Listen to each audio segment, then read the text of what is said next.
దీంట్లో నేను వచ్చి రాగానే చాలా ఆనందంగా ఒక మాస్టర్కి ఎలా చెప్తారు పిల్లలు స్టూడెంట్స్ అలా చెప్పిన వాళ్ళు ఉన్నారు. విజయ్ నాయుడు గారు, తిరుపతి జిల్లా, మీ అనుభవాలు చక్కగా వచ్చి చెప్పండి. మీరు ఏం తింటున్నారు, మీరు ఏమి వదిలేసుకున్నారు, ఈ క్రమంలో కాఫీ టీలు వదిలేసుకున్నామని చెప్పారు కదా, మీ అనుభవాలు చెప్పండి. సభకి నమస్కారము. సురేష్ అయ్య వల్ల ఈరోజు మనం అందరం ఇక్కడికి వచ్చి ఈ సభకి మరి అయ్యగారిని తోడుకొని వచ్చి ఇంత సభ జరిపించినందుకు నాకు చాలా సంతోషంగా ఉంది. నేను ప్రకృతి వ్యవసాయం నా ఇంటి వరకు చేసుకుంటున్నాను. మిగతా పొలం చెరుకు పెట్టున్నాం, అది కూడా ప్రకృతి వ్యవసాయం ఉంది. నేనైతే గురువు గారి దగ్గరికి 4 సంవత్సరాల ముందు వెళితే నవారా అని అక్కడ చెప్పాడు. నాకు మోకాళ్ళ నొప్పులు ఉన్నాయి, చేతులు షివరింగ్ ఉండింది. సరే ఈ విధంగా తింటే 6 నెలలు తింటే బాగవుతుంది అన్నాడు.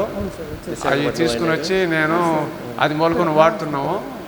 అంతకుముందు మాకు మాటకు ముందు తలకాయ నొప్పి, జ్వరము, జలుబు అలా వచ్చేసేది.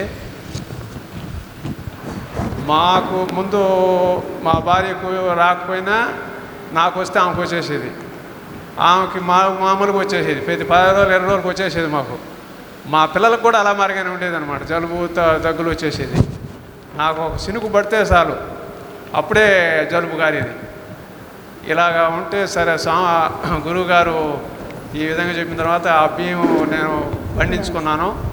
పండించుకున్న తర్వాత అవి తింటా ఉన్నాం. ఇప్పుడు 4 ఏళ్ళుగా మేము హాస్పిటల్కి మేము కానీ మా కుటుంబం కానీ గర్వంగా చెప్పుకుంటున్నాము. హాస్పిటల్లో పూర్తిగా తెలియదు,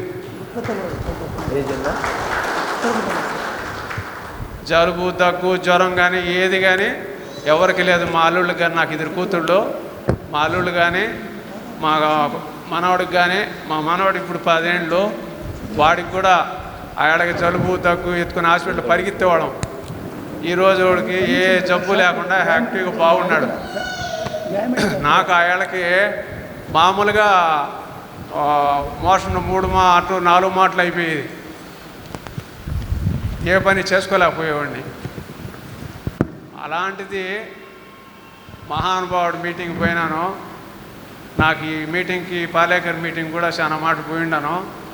ఈయన మీటింగ్ పోయిన తర్వాత ఈ విధంగా ఈ బియ్యం తింటే ఈ షివరింగ్ పోతుంది, ఈ మోకాళ్ళ నొప్పులు పోతాయి అనేసి అన్నాడు. నవారా తింటే అవి తెచ్చి నేను వాడుకున్న తర్వాత ఈరోజు బాగుంది.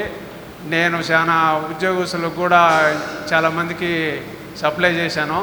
వాళ్ళందరికీ కూడా నా కాడ లేకపోయినా కానీ వేరే వాళ్ళు రికమెండ్ చేస్తే కానీ నువ్వు ఇస్తే ఇవి, వేరే వాళ్ళ దగ్గర అయితే మేము తీసుకోము అనేసి అని వాళ్ళు గట్టిగా చెప్తామంటే ఇప్పుడు నాకు సర్కిల్ పెరిగింది. ఆ పండించిన దాన్ని నాకే సరిపోతూ ఉన్నాయి. దిగుబడి పెంచుకుందామని సార్ చెప్పినట్టుగా ఈ సంవత్సరం డిస్టెన్స్ పెంచినాను. ఇన్నాళ్ళు మిషన్లో నాటిచ్చేస్తున్నాము, ఈసారి తాడు బట్టి నాటించుండా దిగుబడి పెంచుకోవాలని. అంటే పక్కన వాళ్ళకి కూడా మనం సప్లై చేస్తాము. వాళ్ళు మొన్న వచ్చి అన్నా 1 కేజీ అన్న ఏని అడిగింది ఆమె. నాకు బాధ వేసింది. సరేనమ్మా ఇస్తాలే, అగ్రికల్చర్ ఆఫీసర్ మాకు 1 కేజీ అని ఇంటే ఆయన కారు ఎత్తుకుని వచ్చాడు. సరే సార్ ఇస్తాను, ఇంకేం చేస్తాం, మాకు ఉన్న దాంట్లో మీకు అనేసి ఇచ్చామన్నమాట. అలాగా ఉంది. దయచేసి 1 పూట అయినా సద్యానం తింటే దానికి మించిన అదృష్టం ఇంకోటి లేదు. దీన్ని మాత్రం నీకు సద్యానం తినేసి పడుకుని నిద్రపోయినా నా అనుభవం, మా పిల్లకాయల అనుభవం, సద్యానం తినేసి నువ్వు ఎంతసేపు నిద్రపోయినా జలుబు రాదు, దగ్గు రాదు, ఏమీ రాదు. నువ్వు పోయి కొనుక్కొనేది లేదు. నిన్ను ఆ ఆహారం మన కడుపులో పడతానే యాక్టివ్గా ఉంటాము. మనం ఏ పనికి పోయినా బాగుంటుంది. నాకు ఒక్క జబ్బు కాదు చెప్పాలంటే, ఎన్ని జబ్బులు ఉన్నాయో తెలియదు. చెవు కూడా ఇనికిడి కూడా తగ్గుండింది. అలాంటిది పోయింది.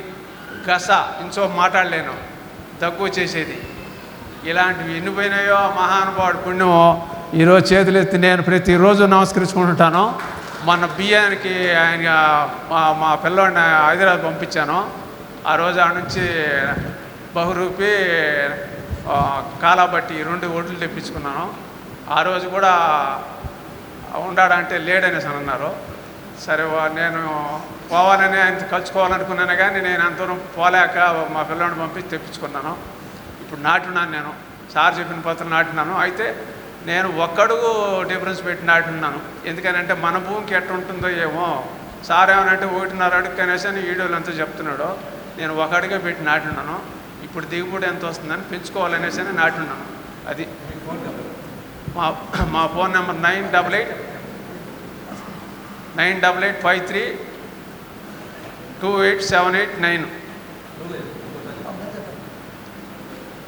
988532878 మరిన్ని అప్డేట్స్ కోసం బ్యాక్ టు రూట్స్ యూట్యూబ్ ఛానల్ని సబ్స్క్రైబ్ చేసుకోండి.